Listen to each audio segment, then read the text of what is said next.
Euzubillahimineşşeytanirracim. Bismillahirrahmanirrahim. Rabbi şrahli sadri ve yessirli emri vahlul ukdeten min lisani yefkahu kavli. Geceniz mübarek olsun. Saffat suresiyle devam edeceğiz. 99'dan itibaren Hazreti İbrahim'in kabilesiyle, babasıyla imtihanından bahsetmiştik. Şimdi farklı bir formatta yine Hazreti İbrahim'in bir olağanüstü bir durumunu öğreneceğiz. Bu olağanüstü durumu biraz geniş çerçevede ele almaya çalışacağız. O yüzden biraz sabırları zorlayabilirim. Ama elimden geldiği kadar konuyu çok fazla dağıtmadan biraz da kök nedenlerine inerek Kur'an'dan örneklerle açıklamaya gayret edeceğiz. Şimdi Kur'an'la alakalı konuşmalar yapılırken biliyorsunuz vuracağımız yegane kaynak yine Kur'an'dır. Ama Kur'an'ın hayata dair örnekler verirken bize ne söylediğini çok dikkatli düşünmemiz lazım. Bir anlattığı dönem var. Anlattığı dönemle alakalı yaşananlar var. Bugüne dair bir anlatısı var. Bir de o zaman niye böyle bir şey anlatılıyor bize diye bizim sormamız gereken bir durum var. Yani Kur'an-ı Kerim'de anlatılanları tamam Hazreti İbrahim yaşamış, Allah kabul etsin. Hazreti Nuh yaşamış, Allah kabul etsin deyip kenara koymamamız gerekiyor. Allah bize niye aktarıyor bunları diye sormamız gerekiyor. Çünkü Kur'an-ı Kerim o güne bir şey söylemiş. Allah Resulü bunu dinlerken Allah Resulü bundan bir şey anlamış. Allah Resulü'nden sonra gelen bizler, Allah Resulü'nün takipçisi olan bizler de bundan bir şeyler anlamamız gerekiyor. Şimdi bunu niye söylüyorum? Çünkü bu akşam işleyeceğimiz konu tam da öyle bir konu. Hazreti İbrahim özelinde çok popüler olmuş bir konu. Ve bunun üzerine de çok tırnak içerisinde hikayeler yazılmış, çok anlatılar ortaya konmuş ve birçok cepheden, birçok açıdan incelenmeye çalışılmış bir konu. İnşallah Rabbim doğruyu anlamayı, doğruyu anlatmayı, doğruya doğru yönelmeyi hepimize nasip eylesin. Başında ama yine şunu söyleyeyim, bizim bütün Kur'an okuması çalışmaları hepsi anlama çalışmalarıdır. Yani Kur'an-ı Kerim'i en iyi biz anladık, bizden daha iyi kimse anladığı iddiası değildir bu çalışmaların hiçbiri. Tüm Kur'an halkaları böyledir. Yani iyi anlamaya gayret eder. Bütün kaynaklardan yararlanmaya gayret eder. Ola ki en iyi, en doğruyu anlayalım ama Allah'ın muradı bu ayetlerde nedir? Şüphesiz en doğrusunu Allah bilir. Biz doğrunun bir noktasını aktarıyor olabiliriz. Yani doğru bir şey aktarıyor olabiliriz ama bu doğrunun bir noktası olabilir. Doğrunun onlarca diğer noktalardan müteşekkil bir şey olduğunu da görmemiz gerekebilir zaman içerisinde. Bu açıdan da bakmamız gerekiyormuş. Şöyle de anlaşılabilir gibi. Yani matematikteki olasılıkların yani bir formülü işte başka yollarla da anlayabilmenin bir çözümü daha başka yollarla da anlayabilmenin mümkün olduğu sizin için daha kolaydır. Yani Kur'an'da da böyledir. Kur'an'ı anlarken de ya böyle anlarsak en doğru anlarız çok iddialı bir kelimedir. Yani şöyle de anlaşılabilir bir şey vardır yani. Bu açıdan o yüzden Kur'an bize üst başlık olarak bir tavsiyede bulunur. Der ki onlar sözün hepsini dinlerler, en güzelini uyarlar. Yani biz Kur'an çalışmalarını dinleriz, Kur'an'ı anlamaya çalışanları dinleriz, anlatışlarını dinleriz, ayetlerle uyuşup uyuşmadığına bakarız, kafamızdaki hayattaki ayetlerle uyuşup uyuşmadığına bakarız, diğer ayetlerle senkronizasyonuna bakarız, senkronize oluyor mu olmuyor mu? Şimdi anlattığımız bir gerçek başka bir ayeti karartıyorsa, başka bir ayetin üzerine geçiyorsa bizim gerçek diye sunduğumuz gerçek olmayabilir. Onu yine ayete sunmamız gerekir. Yine ayetin doğrusuyla onu doğrulamak gerekir. Yani sürekli doğrulamayı yaparken Kur'an üzerinden bu işi yürütmemiz lazım. Yani Kur'an bize ne diyor? Yani bizim bir zannımız var.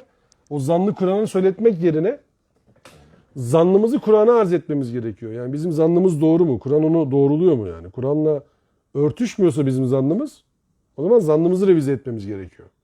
Biz sonuçta bir hipotezde bulunacağız. Diyoruz ki Kur'an'da ayetler bunu dedi. Biz bunu anladık. Ama doğru mu? Doğrulamayı nereden yapacağız?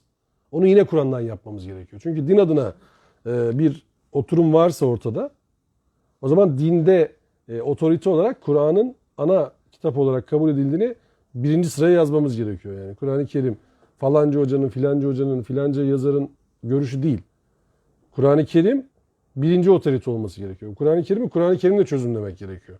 Bu tabii ki bir uğraş işi. Yani böyle Kur'an-ı Kerim'in bir ayetini alacaksınız. Ben böyle anladım deyip kenara çekilemezsiniz. Kur'an'dan bunu araştırmasını yapmanız gerekiyor. Kur'an yaratılışı anlamak için nasıl bizi dış dünyaya yönlendiriyorsa, gökleri anlamak için nasıl dış dünyaya yönlendiriyorsa, orada çalışma yapmamızı istiyorsa, bazen eski kavimleri anlamak için de işte yine dış dünyaya yönelmemiz gerekiyor. O dönemin yaşantısını, o döneme kadar gelen yaşantıyı, o dönemdeki tırnak içerisinde adetleri, yaşantıları, ritüelleri de bilmemiz gerekiyor ki ayeti doğru algılayabilelim. Yani o Bakara suresindeki ayeti atıf yapayım, belki biraz açılır konu. Yani erdem evlere arka kapıdan girmemeniz konusu değildir. Şimdi ne bu? Bunun erdemle ne alakası var? Ahlakla, faziletle bunun ne alakası var? Niye arka kapıdan giriliyor diye sormamız lazım. Bizim evde arka kapı yok. Benim evimde arka kapı yok. Yani tek bir kapıdan giriyoruz, tek bir kapıdan çıkıyoruz. Öyle bir versiyon da yok. Ne oldu? Ayet güme mi gitti? Ayet orada mı kaldı yani? O ayet o günü geldi, o dakikada bitti mi o ayet? O bir yaşam biçimi. O bir külaha ters giydirme biçimi. Yani siz o hac mevsiminde evinize girmemeniz yasak. Kendinize yasaklamışsınız. Arka kapıdan girdiğiniz zaman diyorsunuz ki ben o kapıdan girmedim ki eve. Bu bir yaşam biçimi. Yani bu bir aldatma biçimi. Kendinizce. Yani tırnak içerisinde söylüyorum bunu. Meşhur tabiriyle hile-i şeriye. Yani siz o kurallara hileyle yaklaşıyorsunuz. İşte bu değil diyor Allah. Ama o ayet orada kalmadı.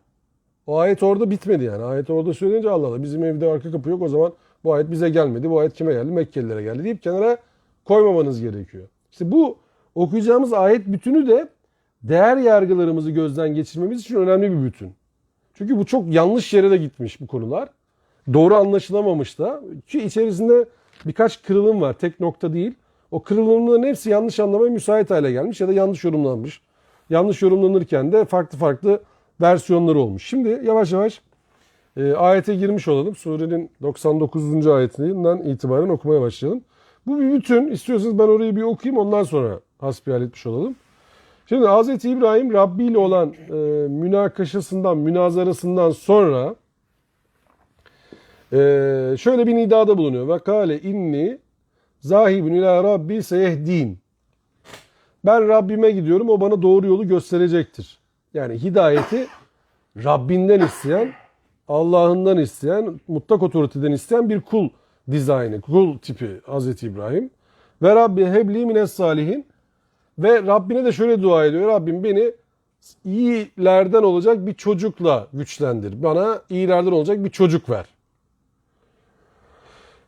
Febeşşernâhu bi gulâmin halim. Biz de onu çok hoşgörülü bir oğul ile müjdelemiştik. Felemma belaga ma'hu sa'ye.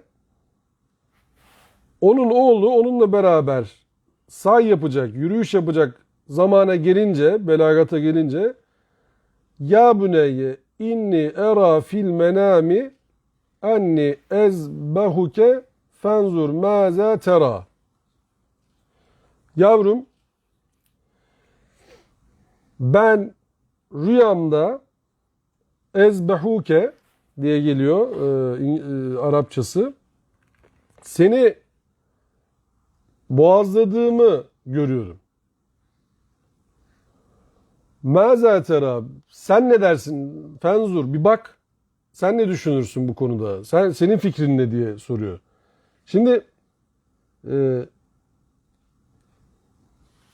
okumaya devam edeyim. Çünkü hani her bir satırında başka başka açılımlar var dediğim tarafı burası. Kâle ya ebeti if'al ma te'mur. Babacığım, emrolunduğun şeyi yap. Se teciduni inşallah mines sabirin. İnşallah beni sabredenlerden bulacaksın. Felemma esleme vallahu lil cebin. Bunu büyütebiliyor muyum ben ya? Yoksa yanlış mı okudum şey evet. Evet. Lil cebin. Her ikisi de teslim olup onu alnı üzere yatırınca, yani oğlunu alnı üzere yatırınca, Ve nadeynahu en ya İbrahim kad saddaktar rüya inna kezalike neczil muhsinin. Biz ona ey İbrahim elbette rüyayı gerçekleştirdin. Şüphesiz ki biz güzel davrananları böyle ödüllendiririz diye seslenmiştik. İnne hâzâ lehuvel belâul mubin. Belâul mubin. Bu apaçık bir imtihandı. Ve feddeynahu bizibhin azim. Ve biz oğlunun yerine ona büyük bir kurban fidye vermiştik. Ve terakna aleyhi fil ahirin. Sonrakiler arasında da ona iyi bir ün bırakmıştık. Selamun ala İbrahim. Selam olsun İbrahim'e. Kezalike neczil muhsinin. Şüphesiz işte biz güzel davrananları böyle ödüllendiririz. İnnehu min ibadinel müminin. Şüphesiz ki o mümin kullarımızdandı. Şimdi bu buraya kadar bir pasaj. Sonrası biz ona İshak'ı müjdeledik diyor vesaire. Şimdi burada Allah'tan bir yardımcı isteyen, bir çocuk isteyen, salih bir çocuk isteyen, değil mi? Mines salihin diye dua ediyor çünkü. Salih bir çocuk isteyen, salih ameline katkıda bulunacak bir çocuk isteyen bir kul var. Hazreti İbrahim. Kur'an'ın tek başına ümmet dediği, örnek gösterdiği, mücadelesini diğer kavimlere, yaşayacak insanlara aktardığı, hatta bize de örnek gösterirken hani zirve değil mi? Sizi İbrahim'in dinine girmenizi emrediyor dedi yani. Hac suresi son ayet. Geçen hafta burada hatırlatmıştık. İbrahim'in dininden olmanızı istiyor dediği Hazreti İbrahim. Şimdi bu mübarek insanın, Nebi'nin duası ne? Bana salihlerden olacak bir evlat ver. Ve sonrasında evlatla müjdelenince, ki oğul da çok üst düzey bir oğul olacak. Yugulamin halim, yani müjde çok hoşgörülü bir oğulla müjdeledik. Çok iyi yetişmiş, çok iyi karakterli birisiyle efendime söyleyeyim müjdeledik. İşte Allah salihlerden olmasını istiyor. Hazreti İbrahim Allah'tan salihlerden olmasını istiyordu, diyor ki tamam halim bir kul veriyoruz diyor sana yani. Çok hoşgörülü bir kul. İyi niyetli, çok müthiş bir karakterli bir çocuk vereceğiz diyor sana. Buraya gelene kadar işte Hazreti İbrahim'in duası Allah Allah nasıl kabul oluyor diye bir soru var. Çünkü diyor ki ya Rabbi benim eşim de yani bırakacak yani öyle çok doğurabilecek de birisi değil. Nasıl olacak yani bu? Hatta diğer surede hatırlarsınız bu konu gelmişti. Elçiler gelmişti Hazreti İbrahim'e. Onlar demişlerdi ki ya seni müjdeliyoruz. Senin çocuğun olacak. O da demişti yani o öyle tamam da hani onları da kabulle siz niye geldiniz şimdi yani bana sadece müjde vermek için gelmiş olamazsınız yani. Sizin başka bir işiniz mi var acaba yani? Bana çocuk gelecek onu anladım da hadi Rabbim diyor söyledir. Hatta oradaki müthiş ayet şeydi değil mi? Ne yani sen müjdeye mi inanmıyorsun? Yani şaşırdın mı yani buna? O cevap neydi? Ya Allah'ın rahmetinden kafirler hariç kim umut keser ki yani? Bak içinde şüphe var ya ben çok yaşlandım, karım çok yaşlı şimdi nasıl çocuğum olacak diyor. Aklı başına geliyor. Sonra nebiler, elçiler diyor ki ya bu habere mi şaşırdın yani inanmadın mı sen bu işe şimdi? Diyor ki Allah'tan kafirler hariç kim umudunu keser ki? Ya o değil konu diyor yani ben yani mutluyuz artık yani gülümsüyoruz mutluyuz biz mutluluk gülümsemesi bu. Ya kahkaha atacak hale geldik bu şeyden sevinçten. Hadi canım olur mu öyle şey gülmesi değil bu. Ama diyor sizin geliş amacınız ne? Bana çocuğu müjdelemek olmak için gelmezsiniz herhalde buraya yani. Konu o değildir. Onlar diyorlar ki evet biz bir kavmi cezalandırmaya gidiyoruz. O bir paragraftı yani Hazreti İbrahim'in hayatından bir kesitti değil mi? Okuduğumuz bölümde. Şimdi burada ne geldi? Burada diyor ki biz bir önceki pasaj işte babasıyla olan, kavmiyle olan bir tantanaydı. Yani orada bir münazara var, münakaşa var. İşte putlarına meydan okuyan bir Hazreti İbrahim var. O putlarının yarattığı paradigmayı yıkan bir Hazreti İbrahim var. O paradigmayı yıkıp halkına diyor ki o kırmıştır, büyük olan yapmıştır büyük ihtimal. O zaten bayağı baksana kabiliyetli. Onlar diyorlar ya bırak Allah aşkına nasıl yapsın? Allah aşkına demiyorlar da ya bırak ya öyle şey mi olur yani nasıl kıracak o put? Onu kendine ayırıyor görmüyor musun işte biz bir şey vermesek bir şey yapamıyor. Niye tapıyorsunuz o zaman ona? Şimdi ne oldu? Bak paradigma yerle bir oldu. Onların verileriyle onları vurdu. Dedi ki sizin söylediğiniz adam baştan sona yanlış. Ne dediler onlar? Seni büyük bir ateşe atacağız biz. Sana büyük bir ateşe atacağız. Şimdi konu bak büyük Önce bir yattı kafalarına ama ondan sonra bir ters tabii oldu. tabii.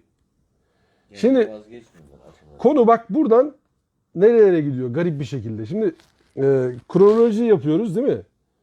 Ya bir önceki ayet grubu hemen dibi kurban edilmeden bahsediyor. Ne için kurban edecekler Hazreti İbrahim'i? Onların inanç sistemine karşı geldiği için. Onların taptıklarına karşı geldikleri için oğlunu kurban edecek Azer. Kavmine diyor ki ya bunu taşlayalım, öldürelim yani bunu. Fena bir azaba tutalım. Fena bir azaba tutalım yani. Buradan çıkamasın bu adam yani. Niye? Putlarımıza bizim şey yaptı ya, parça pincik etti putlarımızı ya. Bizi şimdi neden korktu o adamlar peki sizce? Nasıl bir ruh haline geldiler?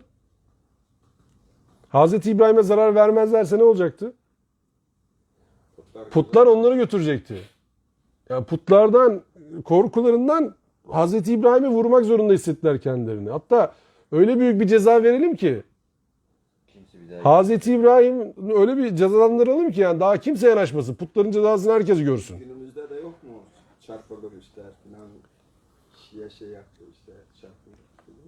Şimdi günümüzde var, öncesinde var, daha öncesinde var, var Allah var. Şimdi bu adamlar dediler ki böyle, tamam mı?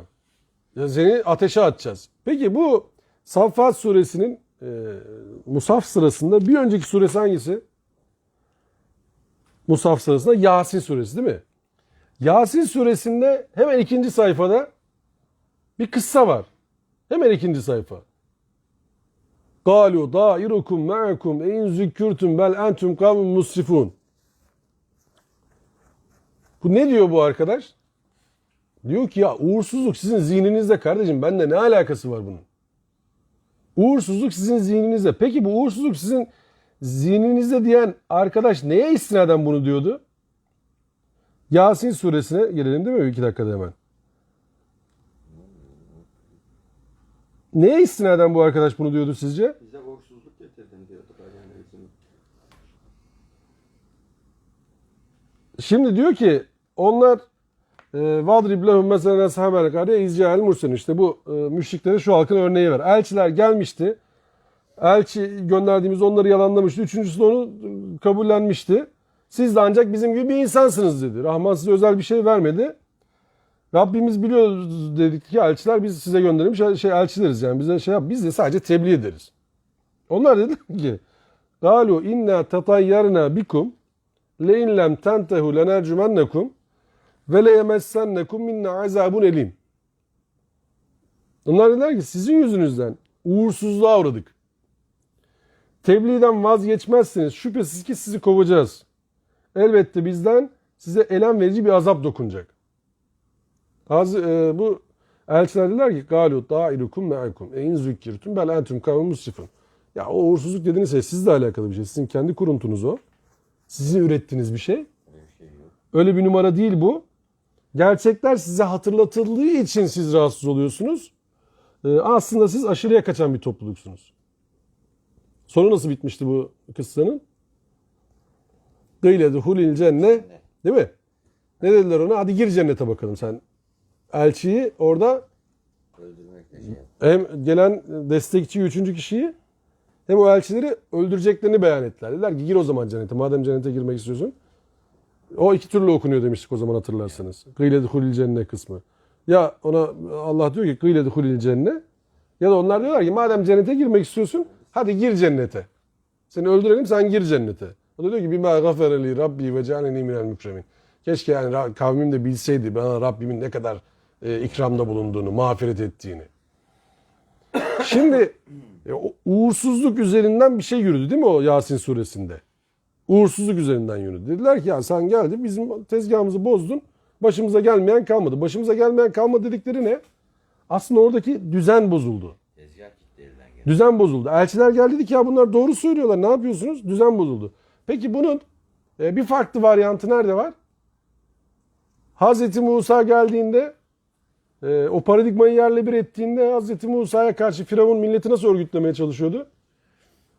Diyor ki ya bu dininizi bozuyor sizin ya. Bu adam Musa böyle devam ettiği müddetçe burada din kalmayacak ya. Bu dininizi bozuyor sizin. Çok dinsiz.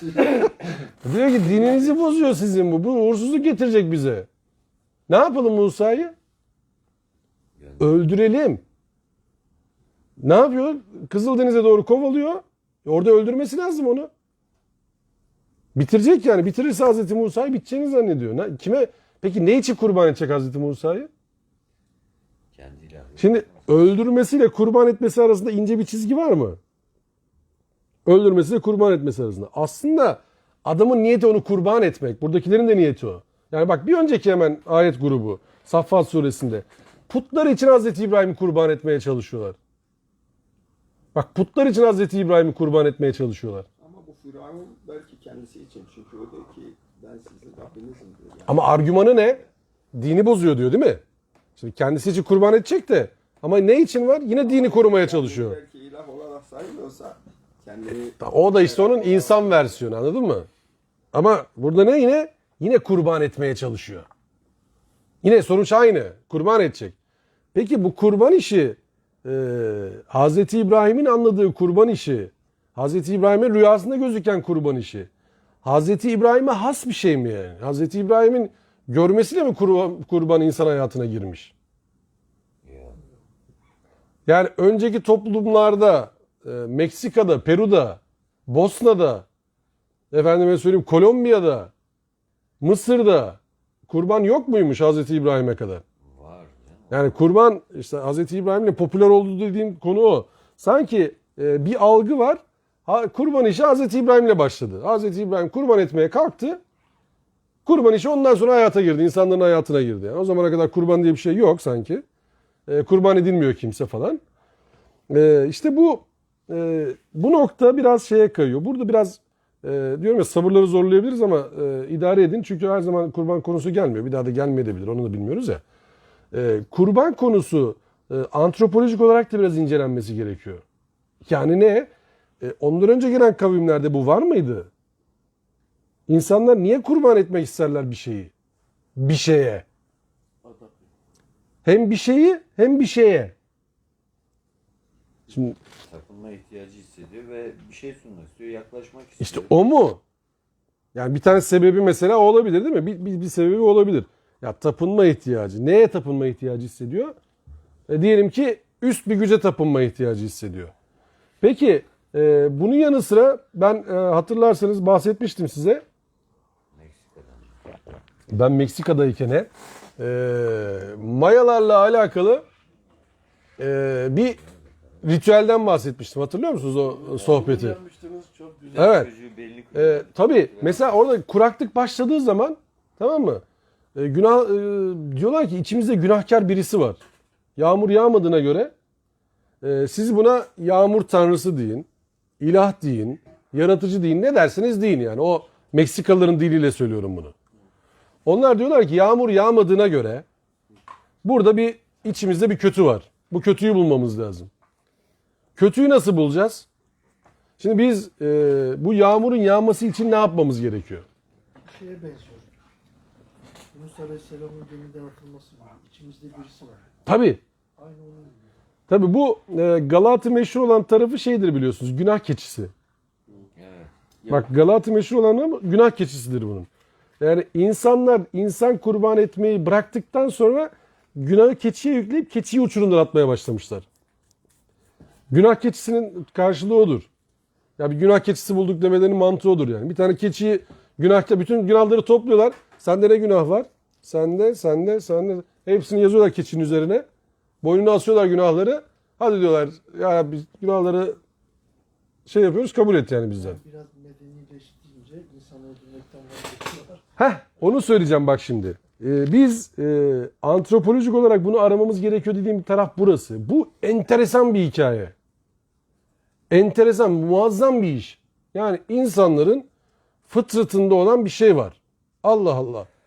Ne bu ya? Ya diyorsun ki ya Rabbi bir şey yapmam lazım yani. Benim tırnak içerisinde yaratıcıyla aramı bulmam lazım. Yaratıcıyla aramı bulmam lazım. İşimi çözmem lazım benim yaratıcıyla. Üst güçle. Allah'la. Ne diyorsanız ona siz. Çünkü sadece Müslümanları konuşmuyoruz şimdi konuştuğumuz konuda. Mayalarda falan orada cami gördüm demedim değil mi? Ben size öyle bir şey demedim yani Meksika'da. Adamların tapınağı var. Chichen bölgesi. Efendime söyleyeyim Cancun. Chichen çok büyük tapınaklarından bir tanesi. Yılda 2 sefer şey yapıyorlar. Gösteri yapıyorlar orada. Müthiş bir piramit. Değişik bir yapı. Ama bu Peru'da var. Paraguay'da var. Venezuela'da var piramitler. Benim mesela en çok merak ettiğim konulardan bir tanesi. Yani düzgün bir kaynak bulsam okuyacağım. Ya niye piramit yapıyorsunuz abi siz? Hocam beyaz piramit de var. Şimdi bak Mısır'da üçlü var değil mi? Çin'de Türklerin yaptığı beyaz Ya Bosna'da var abi. Şurada burnumuzun dibinde Bosna'da piramit var. Duydun mu Bosna'da piramit olduğunu? Ben mi söyledim? Ben gördüm de bir tanesini. Daha hala kazı devam ediyor. Orada da üçlü yapı var. Piramit. Ya Bosna nere? Venezuela nere abi? Piramitle ne işiniz var sizin? Niye piramit yani? Hani şeydekine Mısır'dakini kafamız bastı hadi diyoruz ki onlar şey dediler yani işte yüksek bir yere çıkalım da falan da bir piramidi nasıl yapıyorsun? Çok zor bir yapı. Ya mühendislik olarak da orijinal bir iş yani. Nasıl yapıyorsun sen onu? Bir de yani diyelim ki seyyahın biri buradan çıktı abi Bosna'dan. O bölgeleri gezdik. Ya ne abi senin Venezuela'da ne işin var? Nasıl gittin oraya? Sen şimdi önceki dönemlere gidelim. Sen Venezuela'ya ne zaman gitmeyi planlıyorsun? Ya nasıl bir süreç bu yani? Ben şimdi atladım atıma, eşeğime, neyse bir şeye, deveme. Mısır'dan çıktım yola abi şeye gidiyorum, Paraguay'a. Ya nasıl gidiyorsun abi sen? Hani olacak şey değil bu ya. Nasıl geçti oraya o? Ama kimi teknolojinin daha önce bundan daha iyi durumda olduğunu belirten görüşler var.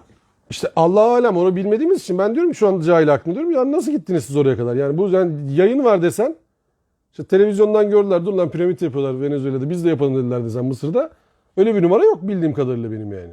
Ama daha ileri medeniyetlerde niye piramit yaptınız? Başka bir şey bulun. Neyse o başka bir konu. Ama konu şu kurban işine. Ne yapmaya çalıştı insanlık? Ne zaman kurban etmeye başladı? Niye kurban etmeye başladı? Niye vazgeçti? Şimdi Yasin suresine atıf yapmamdaki aslındaki amaç bu. Altyapı, zihni altyapısını ortaya koyabilmek. Şimdi siz doğa olaylarına, kuraklığa, belirli ölümlere, belirli hastalıklara bir misyon yüklüyorsunuz. Günah keçisi ya da bir misyon yüklüyorsunuz. Diyorsunuz ki çok gök gürültülü bir hava olduğu zaman Yunan mitolojisinde diyorlar ki tanrılar birbiriyle kavga ediyor. Şimşekler çakıyor, gök gürültüsü var falan filan. Diyorlar ki ama bunlar kavgaya tutuştu biz hediye verelim şimdi. Bunların arasını düzeltelim ki hava düzelsin. Ne hediye verelim? Ya bir tane sunak yapalım. Sunaklar arkeolojik kazılarda sürekli sunak bulunur. Farklı medeniyetlerde. Sunak ne? Kurban kesilen yer. Kesim taşı aslında yani sunak dediğiniz şey. Orada İngiltere'nin başbakanlığı sunak mesela onun soyadı o. Yani bu sunak Hindistan'da da var. Şeyde de var. Danimarka'da da var. İsveç'e gitseniz orada da var. Norveç'e gitseniz Norveç'te de. Ya Vikinglerde de var. Geçen bahsetmiştim hatırlarsınız. Vikinglerin bir dizisini seyrettin diye. Vikinglerde de sunak olayı var. Yani canlı canlı alıyorlar keçiyi. Kurbanlık koyunu neyse çatık diye götürüyorlar. Ondan sonra onu işte yıkanıyorlar, içiyorlar falan filan. Da kesiyorlar, insana da. İşte orada da kurban olayı var. Aynen. Ve bunlar biliyorsunuz Vikingler pagan. Hani böyle Odin denilen bir tanrıya tapıyorlar. Odin'in masasında şarap içeceklerini düşünerek hayatlarını geçiren insan topluluğu bunlar. Ondan sonra böyle bir şeye uğramışlar, evrim geçirmişler. İnanışları falan değişmiş ama paganizm hala vardır dünyada. Pagan inanışı canlıdır. Hinduizm'de de vardır sunak. Ama şu anda mesela Hinduizm'de bir travma orada da yaşanmış, bir değişim orada da yaşanmış. Hiçbir şey kesmiyorlar. Hatta yasak yani. İşte o inekleri falan kesmek. Tanrı'ya dönmüş iş. O evrile artık tanrılaşma kısmına geçmiş. Kutsallaştırmışlar. Şimdi antropolojik olarak kazı yapanlarda veya araştırma yapanlarda şöyle bir 4-5 başlık toplamışlar. Demişler ki ya bu tırnak içerisinde söylüyorum tekrar, yaratıcıyla üst güçle arayı düzeltmek için bunu düşünmüşler. Kurban işini. Sonra demişler ki ya bu böyle değildir de bu teşekkür için bunu yapmışlar. Sonuçta biraz yine aynı kapıya çıkar. Üçüncü olarak demişler ki ya bu işte ya bu bir şey olması lazım yani bizim hani bir fark olması lazım. Bunun bize verilenler var. Bu coğrafyadayız. Bir şey olması lazım. Bizim de hani insanlar olarak hep beraber bir şey yapmamız lazım. Bunu nasıl yapalım? Teşekkür ederek yine yapalım ama hani farklı varyantlarıyla yapalım. Yine işte bir konuda uğursuzluk anlayışı. Yani uğursuzluk üzerinden götürelim biz bu işi. Yani biz bu başımıza bir şey geldi. Buna bir mana vermemiz lazım. Neden oldu bu şimdi? Düşündük, taşındık falan. Böyle yapalım. Bir de garip bir şekilde bazı kuruntuları yine zanları tamam mı? Yaşantı haline getirip zanları yaşantı haline getirip ona bir üst kimlik yükleyip tırnak içerisinde kutsallaştırıp onu ibadet haline getirip ritüel haline getirip bunu dayatma var. Ve buna tekrar söylüyorum bir üst kimlik getirmeniz lazım ama. Daha garip bir şey söyleyeyim mi size? Bugün okuduğum bir şey bu. Bilgi. Çinli arkadaşların kafalarının birçoğunun kazınmasında alt sebep bu. Bu Çinlilerin din atası sayılacak arkadaş saçlarını kazıdığı bir günün ertesinde bol yağmur olunca demiş ki ben saçlarımı kazıdığım için yağmur yağdı. Artık bundan sonra ben saçlarımı kazırım daha teşekkür için. Ve bundan sonra o din ulusuna inanan herkes saçını kazıtmaya başlıyor. O keşişler falanlar filanlar. Şimdi diyorsun ki bu adamlar niye saçını kazır ki durup dururken yani ne derdi ne bunların? Yahudilerin şöyle bir perçemi vardır. Özellikle böyle fanatik Yahudilerin. Şöyle şapkalarının yanından bir perçem iner aşağı. Denk geldiniz mi? Televizyonlarda görürsünüz. O niye bırakılır? O perçemden tutup cennete atılacaklarına inandıkları için o perçem bırakılır. Allah Yahudileri tanıyacak ama nereden tanıyacak? O perçemlerinden tanıyacak. Perçemden tutacak, cennete atacak. O yüzden o saçı öyle örüp bırakırlar erkekler. Ve daha da garibi mesela Yahudi erkeklerin örtünmesi de farzdır. O yüzden onlar takkesiz kolay kolay dışarı çıkmazlar. Yani kafalarında kipalarıyla ya da şapkalarıyla dışarı çıkarlar. Kadınların da örtünmesi farzdır. Kadınlar evlerinde başörtülü dolaşırlar. Dışarıda perukla dolaşırlar. Yahudi kadınlar. Birçoğu perukludur onların. Yani ama bu dinini iyi yaşamaya çalışan Yahudiler açısından söylüyorum. Ateist Yahudiler de var. Takva Yahudiler yerine. Dinler Yahudi onlar. Takma Yahudiler, ateist Yahudiler de var. Yahudi görünüyorlar ama yolundalar onlar. Dinle diyanetle pek işleri yok yani. Öyle bir numaraları yok. Yolunda o. Yahudi görünüyor. O ranttan faydalanıyor. Bir şey olursa ya biz bunlarla işimiz yok zaten falan diyorlar. Takiye'nin kralı. Öyle adamlar da var yani. O onların kendi derdi. Ama bizim konuştuğumuz konu burada kurban. Yani kurban etme. Şimdi Hazreti İbrahim'in döneminde, Hazreti İbrahim'in kabilesinde, Hazreti İbrahim'in yakın kabilelerinde kurban geleneği var mı yok mu? Var. Şimdi bunu sormamız gerekiyor. O dönemde kurban geleneği var mı yok mu? Hazreti İbrahim öykünmüş olabilir mi bu işe? Yanlış olduğuna inanmıştır. Yanlış olduğuna inanması ayrı bir mevzu. O konu oraya daha gelemedik. Hazreti İbrahim'in bilinçaltında ya iyi insanlar bunu böyle yapıyor. Yanlış. Hayır. Şöyle düşünmüş olabilir mi? Ya bunlar hani başında dedin ya İbrahim'i kendi putlarına kurban edecekler. Evet. Ya bunlar o tahtadan putlarına beni kurban ediyorlar. Evet. Ben Allah'a babam beni kurban etti. Ben Allah'a niye oğlumu kurban ettiğim gibilerden bir şey düşünmüş olabilir mi? Şimdi O ritüel üzerinde çok düşünmüş mü olabilir demek mi istiyorsunuz? Evet, Kafayı takıp evet, yani. evet. tabii o ritüel yaşanıyor orada zaten. O ritüel var. Rahatsız. Ve bir kamerayı biraz ileri saralım filmi. Hazreti İbrahim'den fırt diye biraz daha öne alalım. Allah Resulü'nün babasının adı ne? Abdullah. Abdullah'ın doğum hikayesini dinlemişsinizdir. Abdülmuttalip kaç tane kurban veriyor? Sayı sürekli artıyor değil mi? Niye veriyor kurbanları? Çünkü kurban edilecek hala birileri. Onu adamış olursa Tabii. kurban edeceğim demiş. Kurban edecek. Yani kurban adağı hala var. İnsan kurban ediliyor hala. Yani bir çocuğum olursa ben adayacağım yani. En üstten veriyorsunuz bak teşekkürü. İlk çocuğumu, en sevdiğim çocuğumu kurban edeceğim diyorsunuz. Sebep ne? Allah bana çocuk verdi değil mi? Daha çok çocuk versin. Çocuğumu kurban ediyorum Allah için. Allah istiyor mu bunu? İstemez. Soru bu şimdi bak. Soru oraya gelecek. Allah istiyor mu bunu? Şimdi kurbanla alakalı ayetler Kur'an'da araştırdığımız zaman en bariz ayetlerinden bir tanesi var değil mi? Bu şeyde Adem Aleyhisselam'ın çocukları kurban adıyor. Birinin kabul oluyor ya. Orada ne adadığı söylemiyor mu? Hayır. Şimdi Yani bu önceden var yani. tabii. Şimdi bu adayış var ya bak. Adayış. Yani bir şey adıyorsun Allah adına. Peki ne adıyorsun? Şimdi adayış deyince Kur'an'da adayış diye sorsak birinci kimi yazarız adayışa? Geçen hafta konuştuk. Hazreti Meryem'i yazarız değil mi? Hanne dedi ki ya Rabbi karnımdakini sana adıyorum. Keseceğim dedi mi? Sana adıyorum dedi yani. Ben tapınağa vereceğim onu. Bak böyle teşekkür etti Allah. Karnımdakini sana adıyorum. Şimdi Allah'ın ayetlerinden anlamamız gerekiyor kısmına doğru böyle yavaş yavaş geliyoruz. Allah'ın ayetlerinden yine kurbanı anlamamız gerekiyor. Şimdi kurbanla alakalı kurbiyet yani yakınlaşma ya Arapçadan yakınlaşma diyelim biz ona tamam mı? Menasik diye geçer ama yakınlaşma yani. Karip kelime manası yakın. Kurban da aynı kök kabul edin. Kerebe kökünden kaf, re ve b.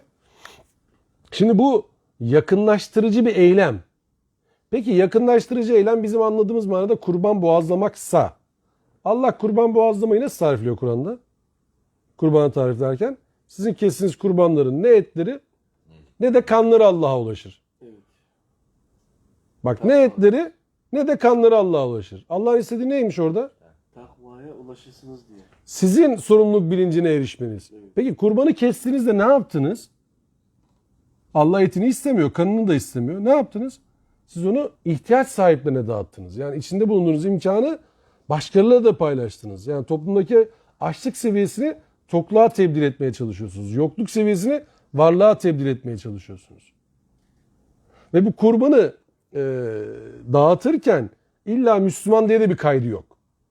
Bulunduğunuz toplum içerisinde illa Müslümanlara dağıtacaksınız diye de bir kaydı yok. Çünkü Allah kullarının zorluk içerisinde olmasından hoşnut değil.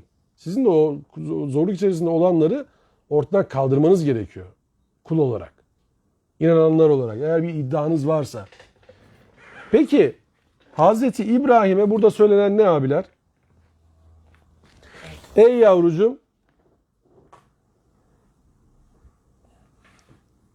felemma belaga sa'ye işte o yürüyünce dedi ki ya ben seni kesmekte olduğumu görüyorum. Bak kesmekte olduğumu görüyorum. Şimdi burada Allah Resulü'nün yani Hazreti İbrahim'in söylediği müthiş bir şey. Görüyorum diyor ben böyle bir şeyi. Bu görüyorum gördüm diye çevrilseydi ne olurdu? Yapması gerekiyordu. Yok. Hayır. Gördüm diye çevrilseydi ne olurdu? Görüyorum deyince devamlı. Yani- Devamlı kafa. Devamlılık var değil mi? Görüyorum deyince. Tekrar ediyor. Ya diyor bu benim kafamda dönüp dönüp duruyor. Böyle bir şey oluyor. Sen ne diyorsun diyor bu işe. Ya birkaç kere görmüş demek ki onu. Çünkü bir sefer görürsün. Yani, bu ne dersin ya bu böyle bir şey değil. Herhalde yanlış gördüm dersin. Ama birkaç sefer ihtimal ki Arapçada fazlalıkta şey oluyor ya böyle biraz. 3'ten sonrasında fazlalık oluyor ya Arapçada. En az 3 kere görmüş olması ihtimali var. Görüyorum diyor çünkü ben bunu. Sen diyor ne diyorsun bu hususta? Şimdi sen ne diyorsun bu hususta dediğine göre şunu da anlamamız lazım. Demek ki bize göre Hazreti İsmail bu konuyu anlayabilecek kıvamda. Ya bu konuyu anlayabilecek kıvamda. Yani o söze karşılık verebilecek bir kıvamda. Belli bir yaşa gelmiş yani. Belirli bir yaşa gelmiş. Akıl belirli bir olgunluğa gelmiş. Hazreti bize göre İsmail buna cevap verecek. Sorduğuna göre değil mi? Şimdi burada çocuk yaşta olsa bu, yani çok ufak olsa Hazreti İsmail der ki ya baba benimle ne alakası var konunun şimdi? Ben niye gidiyorum? Allahu alem Hazreti İsmail, tekrar söylüyorum bize göre değil çünkü burada ihtilaf vardır. Hazreti İshak mıdır, İsmail midir vesaire diye, o konunun başka bir tarafı. Çok o tarafa girmiyorum. O yüzden Hazreti İsmail'liğe devam edeyim bundan sonrasına. Hazreti İsmail o tarifi de biliyor demek ki. O işi de biliyor. Yani o bölgede bu işin yapıldığını biliyor. Diğer babalar ya da diğer insanlar bunu yapmış, yapılmış, bunu duyuyor.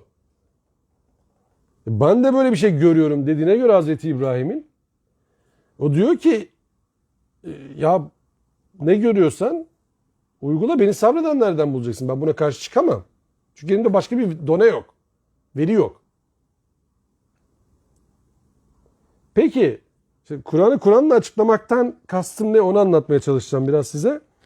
Şimdi Maide suresinin 32. ayeti var. Diyor ki kim bir cana karşılık, işte bu yüzdendir ki İsrailoğullarına şöyle yazmıştık. Şey yapmayayım, bu ayetin başını kesmeyeyim. Kim bir cana karşılık olmaksızın, yani yeryüzünde bozgunculuk çıkarmaya karşılık olmaksızın haksız yere bir cana kıyarsa bütün insanları öldürmüş gibi olur. Kim de bir cana hayat verirse, onun canını kurtarırsa bütün insanlara hayat vermiş, onu kurtarmış gibi olur.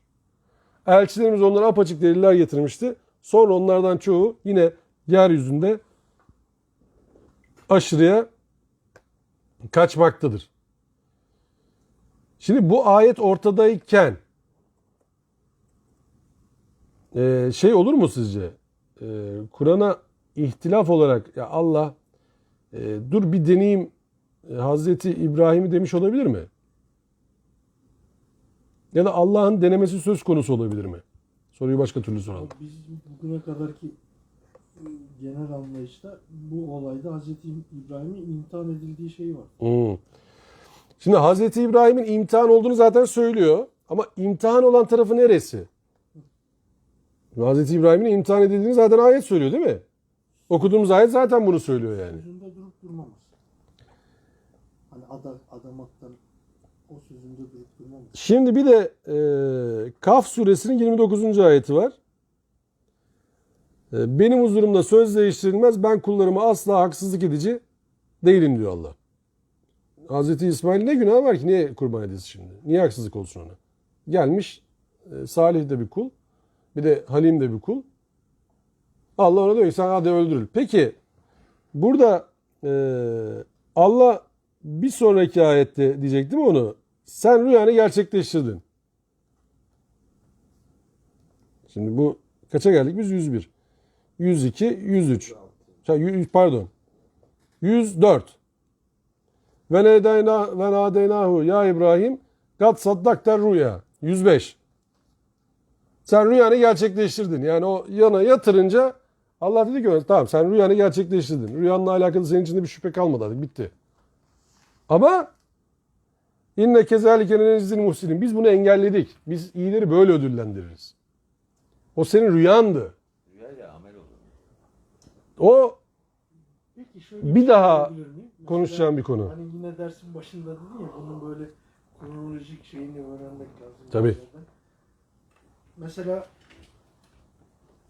bu ana kadar insan kurban ediliyordu.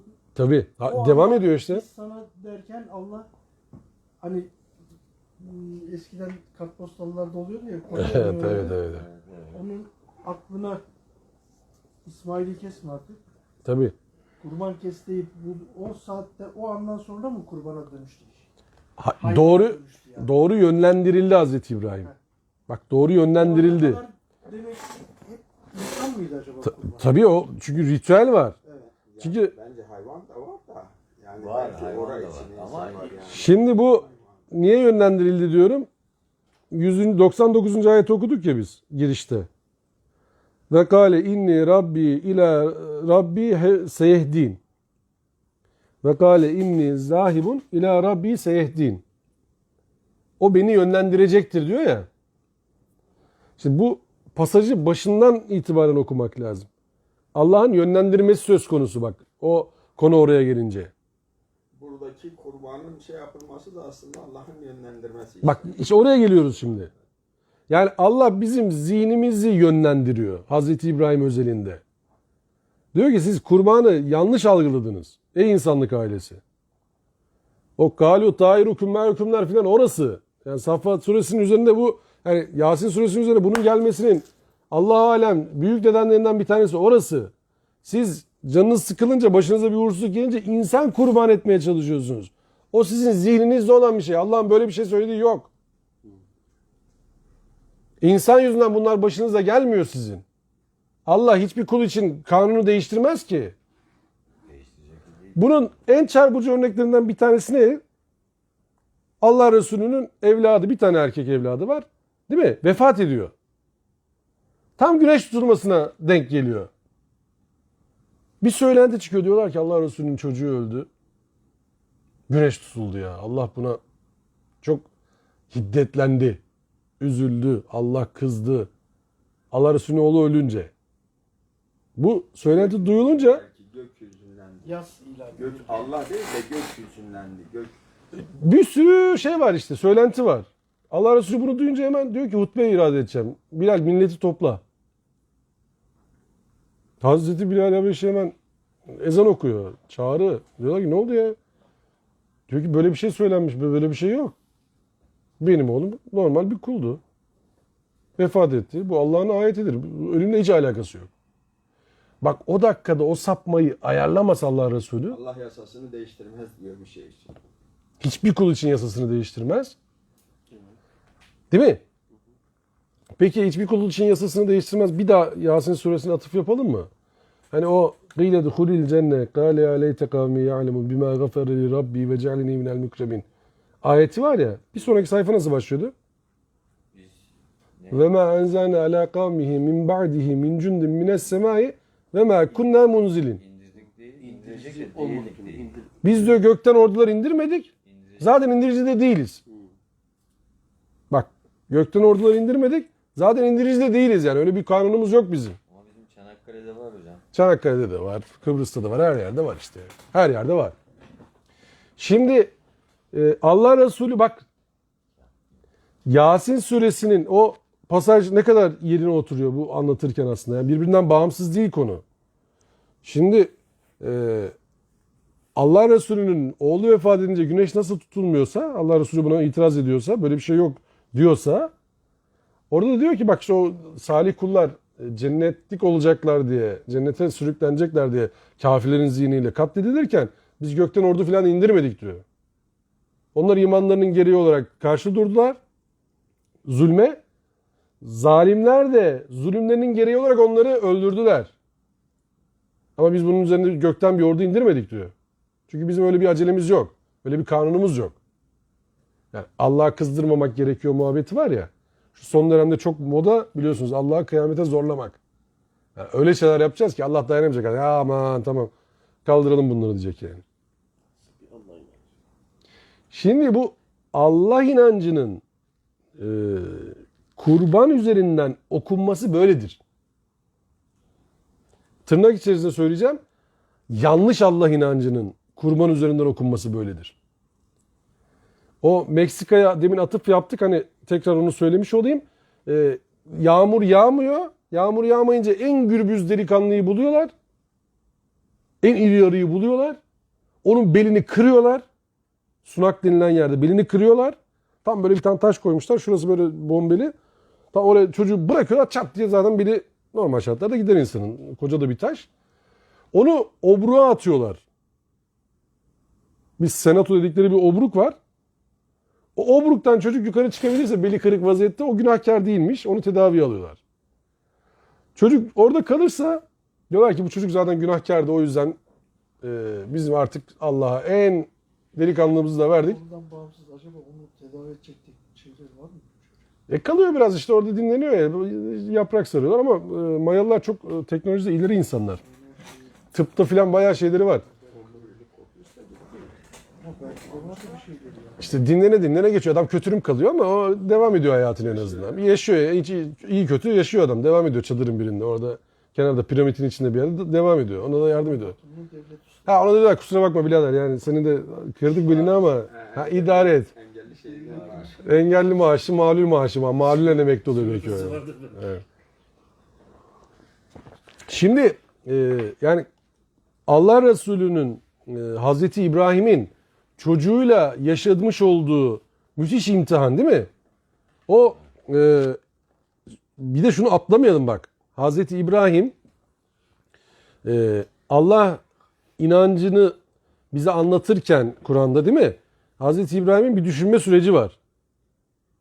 Başka bir sahne çekilirken Hazreti İbrahim filminde, yaşam filminde, başka bir bölümde, atıyorum 22. bölümde Allah Resulü'nün Allah arayışı var. Ya acaba güneş mi? Bu insanlar güneşe tapıyorlar. Bu çok da iyi bir şeye benziyor. Bu mu acaba falan yine bir düşünce dünyası var değil mi orada?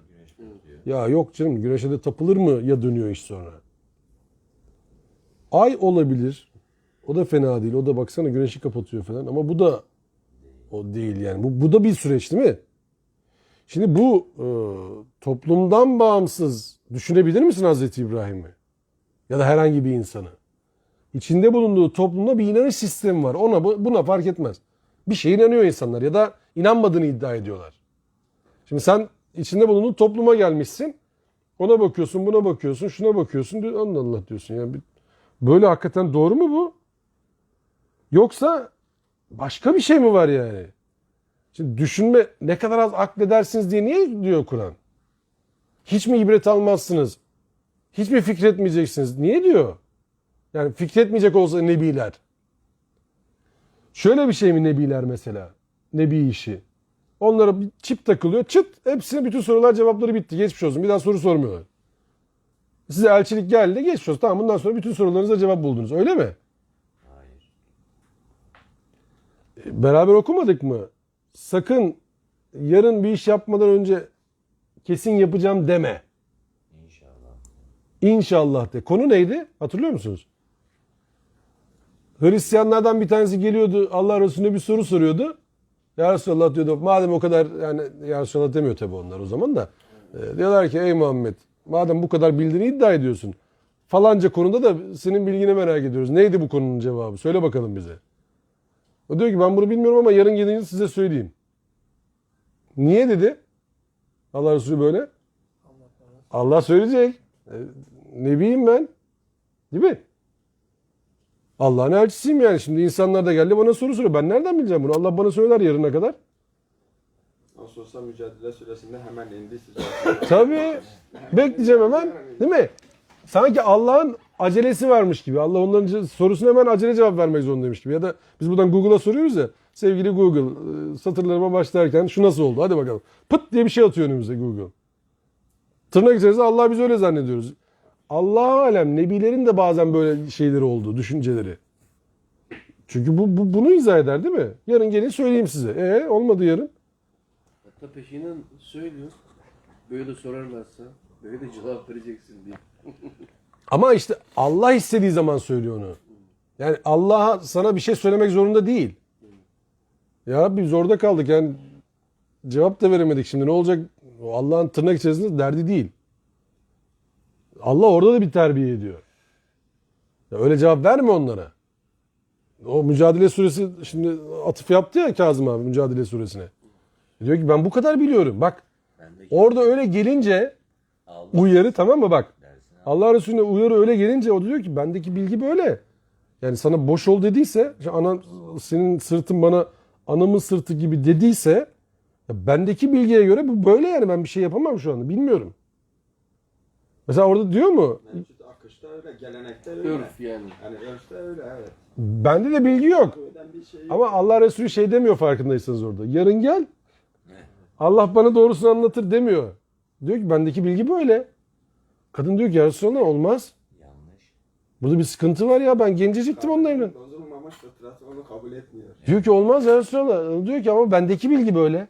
Şimdi bak Hazreti Muhammed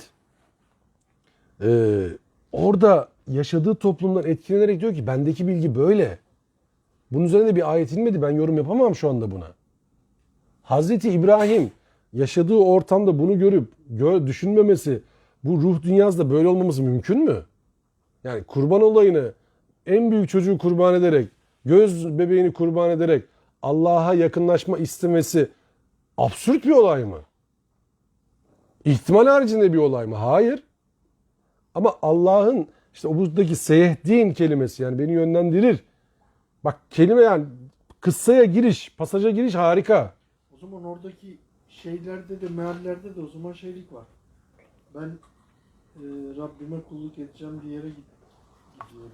Yani öyle değil aslında o zaman. İşte bak ve kâle inni zehabun ila rabbi seyehdin. Tamam, o bana yol gösterecektir deyince sanki Allah diyecekmiş işte onu Mekke'ye doğru götürecek. Öyle Yani o anlaşılıyor. diyor ki, ya ben yönümü Rabbime çevirdim. Ha, o aslında kastı, İnanıyorum ki Rabbim bana doğru yolu onun gösteriyor. kastı Yolu gösterecek. fikren bana doğru Tabii bana gösterecek. Ama meallerde öyle anlaşılıyor. Ben öyle anlıyorum. Tabii o Mekke falan hiç konuyla alakası yok halbuki. Bak şimdi konu niye alakası yok? Çünkü diyor ki Rabbim bana inaden olacak bir çocuk ver. Şimdi bunun Mekke ile yaşan bir şey değil bu konu. Diyor ki iyilerden olacak bir çocuk ver. İyilerden olacak bir çocuk da ne amacı olabilir bir insanın? Yani ben buradan ayrılıyorum Hazreti Zekeriya derken belki gibi- o toplumun içinden bile ayrılmadı o anda. İşte tabii Toplumun içindeyken ben bu fikirden ayrıldım. tamam işte o beriyim dediği kısmı orası zaten yani. Onun için zaten. Ya beriyim dediği kısım orası yani. Nebiler nasıl yaşıyorlar? Toplumdan mı ayrılıyorlar? Hazreti Yunus haricinde bulunduğu toplumu terk eden bir nebiden bahsediliyor mu? Ama meallerde Hazreti İbrahim gitmiş. Hazreti İbrahim başını aldı gitti, hadi bakalım siz ne haliniz varsa görün filan. Olur mu? Kime nebilik yapacak? Geldi Mekke'de şeyde duruyor. Boş bir arazide, orada da peygamberlik, öyle bir şey değil ki konu. Yani Allah Resulü Hira mağarasında tefekküre dalıyor değil mi? Elçilik geldikten sonra duydunuz mu Hira mağarasına çıkıp tekrar tefekküre daldığını? Sevir mağarasına çıkayım falan bilmem ne. Öyle bir şey var mı? Toplumun içindesin artık. Elçilik geldi. Mücadele orada başladı. Hazreti İbrahim bırakacak olsa, gidecek olsa putları niye kırıyor? Hazreti Musa bırakıp gidecek olsa Firavun'la niye ip çekişiyor orada? Sen bunları bana ver, bunları buradan çıkartacağım diyor. Tek başına yaşanacak olsa bana ne, onlar orada kalsın, ben buradayım derdi. Devam ederdi. Hazreti Süleyman niye Belkıs'a mektup yazıyor? Ya bak böyle yapma. Seni Allah'ın dinine çağırıyor. Niye diyor? Hazreti Zekeriya niye yardımcı istiyor? Hazreti Musa niye kendini Hazreti Harun'u istiyor yardımcı olarak? Ne dertleri var? Toplumun içerisinde kalmaları gerekiyor. Toplumdan soyutlanmış bir din olur mu? Kapanıyorsun çilehaneye. Orada takılıyorsun. Nefis serveti. Tamam, sonra ne olacak? Sıkıldın mı bir daha çilehane, bir daha ne oldu? Senin toplumla alakan yok ki. Toplum tertemiz olunca öyle herkes peygamber olur. Ne güzel iş o yani. Sana ne gerek var ki? Bir şey yok ki orada. 355 günde 10 gün mümkün abi. İtikaf son, Ramazan'ın son 10 günü. Sonra Ramazan'da içe çekilme yani. Yine toplumun içinde ama. Orada da yine yani itikafa giriyor. Mescide çıkıyor, giriyor yani. O kendine çekiliyor yani. O büyük bir gözden geçirme. Bir aylık, bir 10 gün şimdi kafa dinle yani. Ne yapıyorsun? Strateji çiziyorsun. Kur'an'la tekrar, yani Kur'an'a gelen ayetleri tekrar gözden geçirmemesi mümkün mü? Yani gelen ayetlerin ne kadarını uyguladığını, şimdi bizim burada bazen geçiyor International Standard Organization, ISO, tamam mı, standartları. Diyorsun ki orada yaptığını yaz, yazdığını uygula. Bir de gözden geçirme toplantıları var. Diyorsun ki önleyici, düzeltici faaliyetler. Allah Resulü yaptığına bakmayacak mı ya? Bir muhasebe yapmasın mı? Yani ayet geldi, biz toplumda uyguladık, ne oldu? Bakmasın mı bunlara yani? Ayet geldi, ben uyguladım, bende ne değişti? Ayet geldi, ben tebliğ ettim, ne değişti? Bunları yapmasın mı Allah Resulü? Böyle bir şey olur mu? Sen diyorsun ki sabah 2'de şurada olacağız. Sen 3 olmuş, 4 olmuş gidiyorsun. Geri dönüp sormaz mısın? Sabah 2'de orada olacaktık. Ne oldu o iş? Demez misin yani? Belirli bir dizaynın yok mudur insanın? Vardır. Her işletmenin vardır. Her ailenin vardır. Her kişinin vardır. Allah Resulü kendini tırnak içerisinde sigaya çekmesin mi yani? Dinlemesin mi? Ya ben ne yaptım şimdi? Yani bir sene geçti üzerinden. Bu kadar ayet geldi. Gelen ayetleri ben doğru anladım mı? Doğru aktardım mı? Gelen sorular bana doğru geldi mi? Şimdi bu kurban olayı üzerinden gidiyoruz ya şimdi. Biraz da böyle hani yayarak anlatmaya çalıştım. Ta Çin'e kadar. Bunu eski kavimlere de götürebiliriz. Antropoloji okuduğunuz zaman. Bu şeyde de var. Yunan uygarlığında da var. Antik Roma'da da var. İskalalarda da var. Aztek işte Mayalarda da var. Yani Vikinglerde de var dediğim gibi. Kurban arayışı, kurban ediş arayışı çok yaygındır. Ve bunun alt sebebini anlamaya çalışıyoruz. Allah o alt sebebi diyor ki o değil o konu. Yani kurbandaki konu diyor o değil. Yani siz falancayı kurban ettiniz. Allah çok memnun oldu. Öyle bir numara değil o. Kurbanı doğru yere yönlendiren yani seyyeh olarak kurbanı insan olmayan Allah'ın bize en'am olarak sunduğu değil mi? Bizim gıdamız olarak tanımladığı hayvanları yönlendirmesidir. Doğru yönlendirme. Kurban edeceksiniz. Allah'a yakınlaşacaksınız. Olmayanlarla paylaşın. Takvanızı artırın, sorumluluk bilincinizi artırın, onu kurban edin. Allah'a öyle yaklaşın. Kurbanla alakalı böyle çok fıkhi tartışmaya girecek değilim. Zaman da yetmez. Konu da bence oraya gerekli değil. Buradaki konu şu. Hazreti İbrahim'in gördüğü bir rüya üzerine oğlunu kurban etme ihtiyacı hissetmesi ve Allah'ın ona sen rüyanı doğruladın demesi. Bak doğru şey düşündün demiyor. Arada bence çok fark var. Doğru düşündün dese devam et. Tabii. Kad saddaktar rüya. Sen rüyanı doğruladın. İnne kezalike neczil muhsinin. Şüphesiz ki biz güzel davrananları böyle ödüllendiririz diye seslenmiştik. Ödül ne? Ödül ne? İnne hâzâ lehuvel belâul mubin. Bu apaçık bir belaydı yani. Apaçık bir imtihandı senin için. Sen bununla sınandın. Ve feddeynâhu bizibhin azim. Ona büyük bir kurban fidye vermiştik. Ve terakna aleyhi fil ahirin. Sonrakiler arasında ona iyi bir ün bırakmıştık. Selamun ala İbrahim. Kezalike neczil muhsinin. İşte biz güzel davrananları böyle ödüllendiririz. Şimdi buraya geliyoruz. Biz büyük imtihanlarla karşılaştığımız zaman, bize ağır gelecek, zihnimizi bulandıran imtihanlarla karşılaştığımız zaman Allah'tan yönlendirme talep edeceğiz. Bunun formülü ne? O büyük belayla karşılaşmadan önce yönlendirici olarak Allah'a bizim iltica etmemiz gerekiyor. O yüzden Allahu alem Allah bize bir dua hakkımız olsa birinci duaya neyi yazdırıyor sürekli? İhdinas sıratel müstakim. Bak müthiş bir dua. O imtihanla bizim için iyi bir ödüle dönüştü. İşte Allah'ı bak aslında şöyle bir muhteşem bir şey var. Doğru. En büyük ödül ne biliyor musunuz buradaki? Ödülü baştan almış aslında Hazreti İbrahim. Ben Rabbime yöneliyorum. O beni muhakkak ki yönlendirecektir. Önce bir Bak yönelmek ödülün var. büyüğü burada. Önce bir yönelmek var. Tabii. Ondan sonra O hidayet şapkadan çıkan tavşan değil Allah'ın yönlendirmesi. Bunu ıskalamayalım bak. Şimdi burada bizim için bir durum. bence şey var. Evet.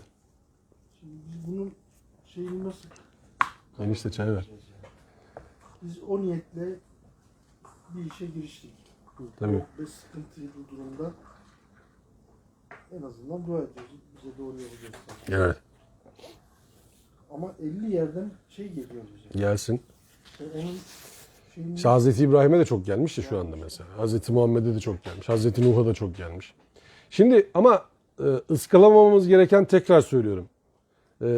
Allah kendini tanıtırken ön sözle muhteşem bir giriş ya Fatiha. Muhteşem bir açılış yani. İnanılmaz. Ayetler bütün olarak muhteşem. Müthiş. Yani girişe bak. Hamd övgülerin tamamı Allah'a aittir. Hiç lamıcım yok yani. Kimseye hiçbir şey yok. Övgülerin tamamı Allah'a aittir. O çok merhametlidir. Merhamet onun özündedir. İşinde de merhametlidir.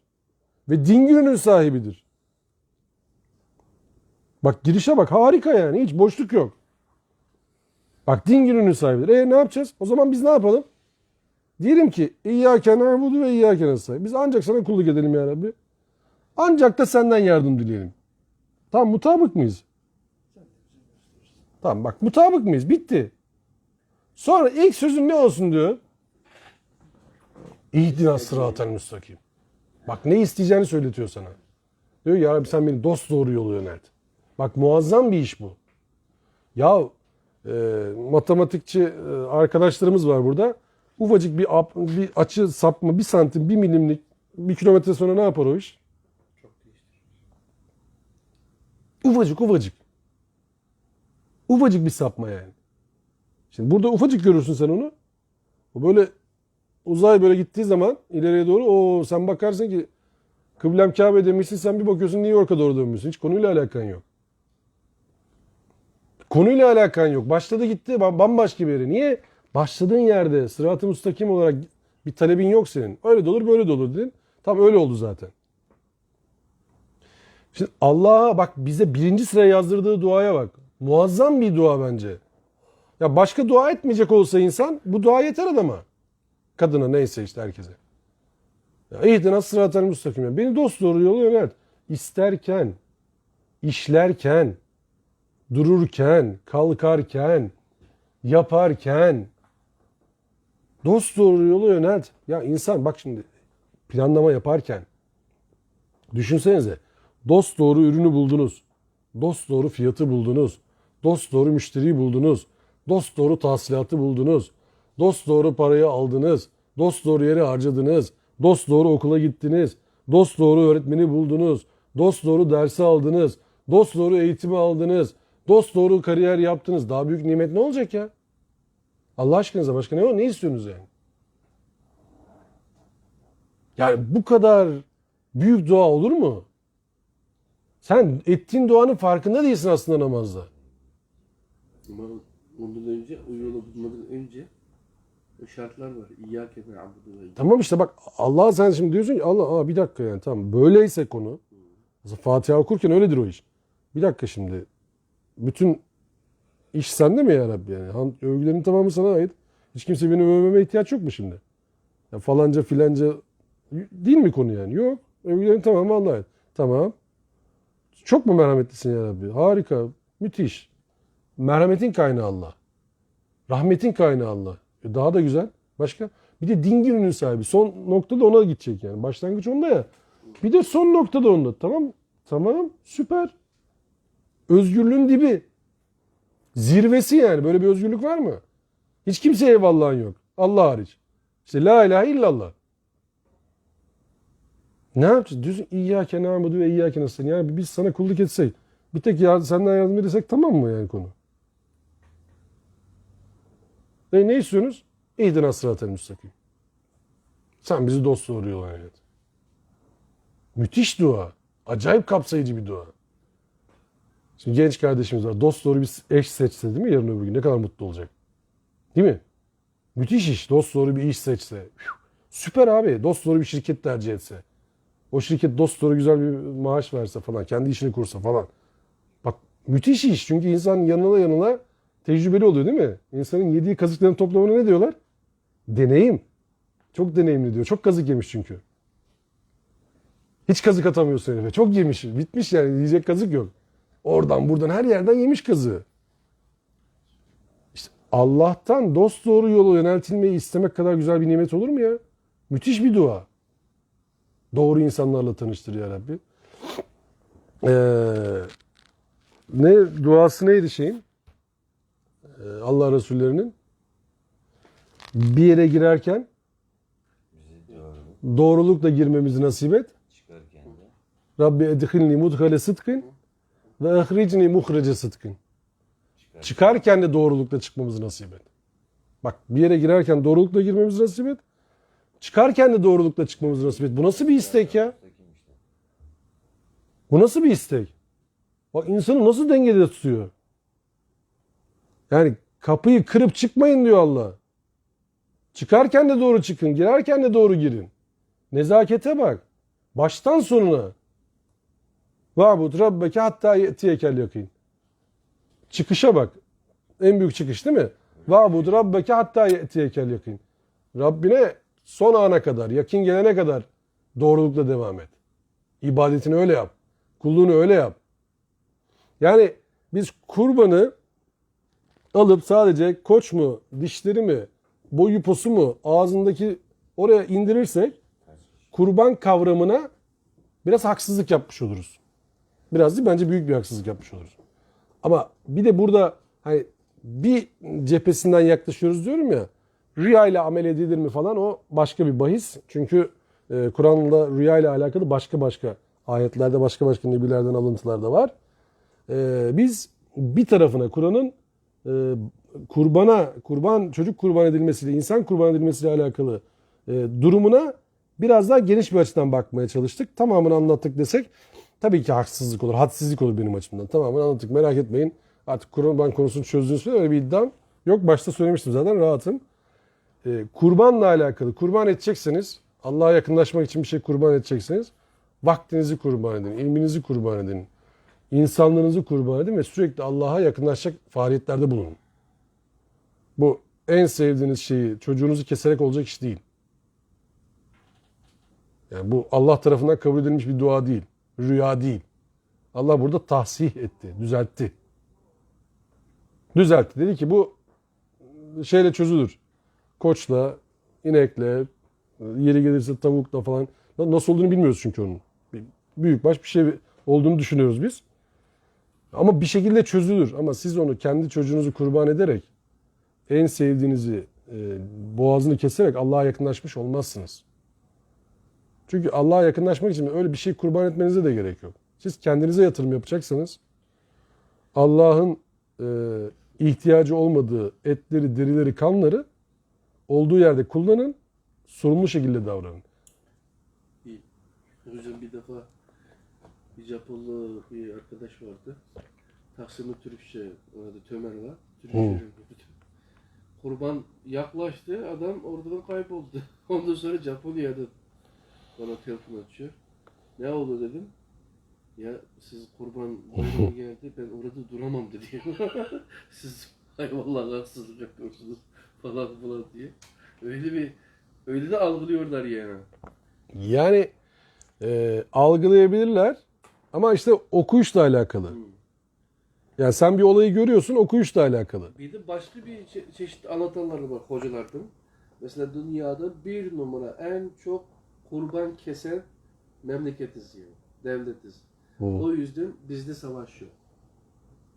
Böyle şey yapanlarını da duydum yani. İşte bu şimdi Amolek diye bir şeyleri var ya bunların, Yahudilerin.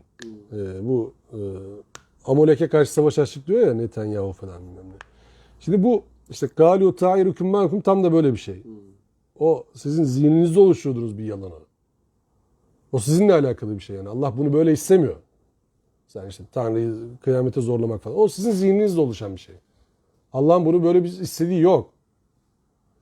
Allah size kötü gözükse de diyor savaş var.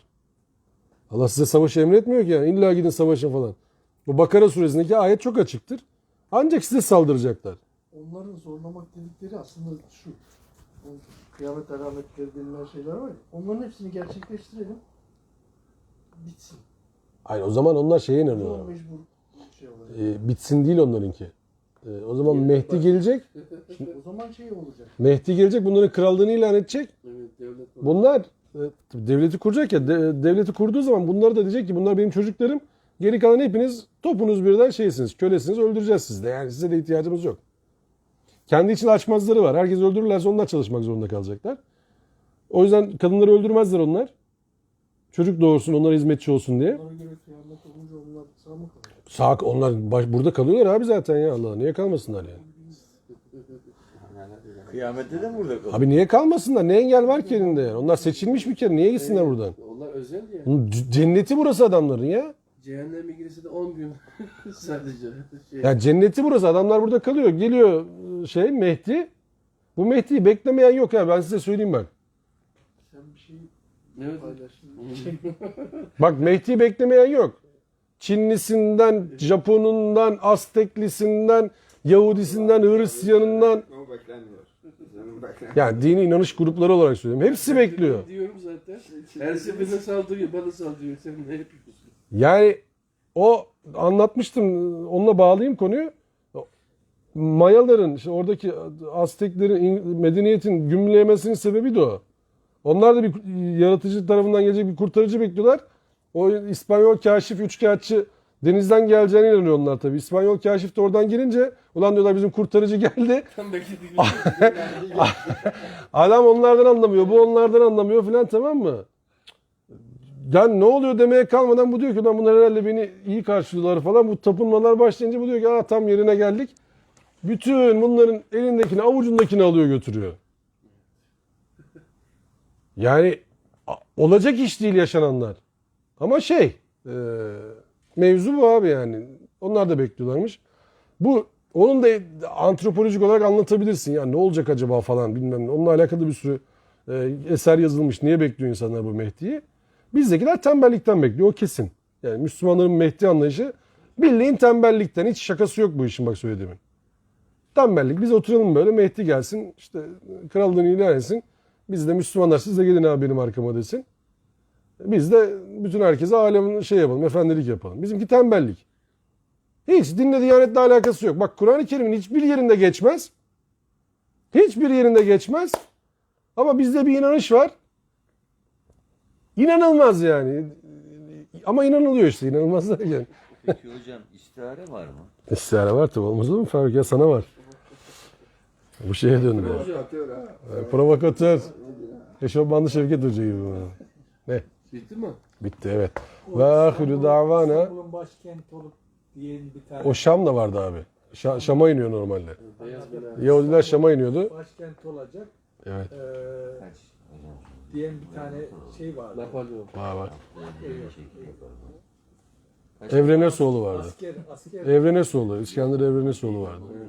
Ali Mihri Efendi falan dedikleri o arkadaş vardı. O da ayet alıyorum filan dedi. Neyse. Ve ahiru davana elhamdülillah.